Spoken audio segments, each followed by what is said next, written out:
ఆ సమావేశంలో పాల్గొన్నటువంటి ముఖ్యమంత్రి గారు స్వయంగా ఆ పెద్దల సమక్షంలో ఇక తాను ఎంతమాత్రం వ్యక్తిగత దూషణలు చేయబోనని ఆ సభలో ప్రజలకిచ్చిన హామీని సాయంత్రం అయ్యేసరికి మారిపోయింది.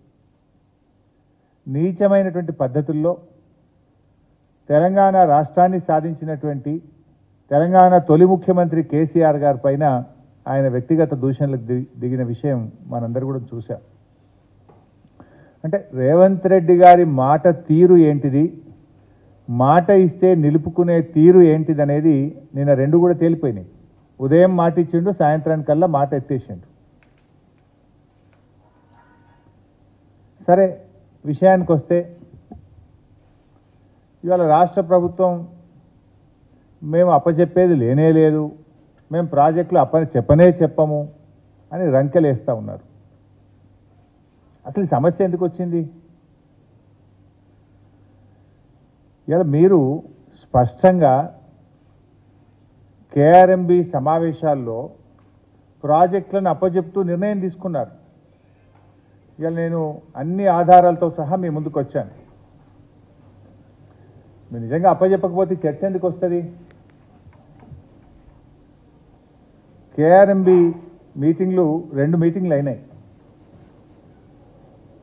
ఈ ప్రభుత్వం అధికారంలోకి వచ్చిన తర్వాత 17 జనవరి 2024 తేదీ నాడు ఢిల్లీలో జలశక్తి భవన్లో సమావేశం జరిగింది కేఆర్ఎంబి మీటింగ్.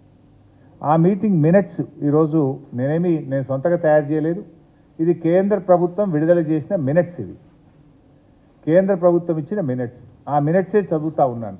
ఆ మినిట్స్లో ఎంత స్పష్టంగా చెప్పారంటే, both the states and KRMB will discuss and finalize the protocols for handing over the Nagarjuna Sagar Dam and Srisailam Dam and all 15 prioritized component outlets to KRMB and come out with a concrete action plan in this regard within 7 days.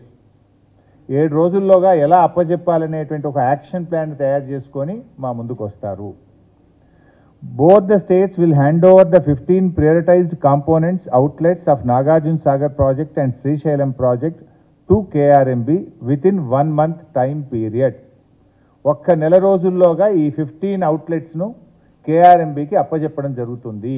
ఇది minutes of the meeting.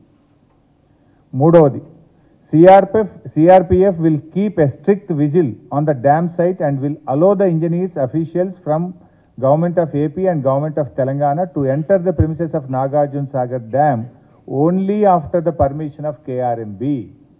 Telangana Andhra ఇంజనీర్లు ఎవరన్నా dam మీదకి పోవాలంటే KRMB అనుమతి తీసుకున్న తర్వాతనే CRPF పోలీసులు మిమ్మల్ని అనుమతిస్తారు. Number 4, both the states will immediately release the funds to KRMB for this financial year and the dues of yesterday's in order to enable KRMB to fulfill their statutory obligations.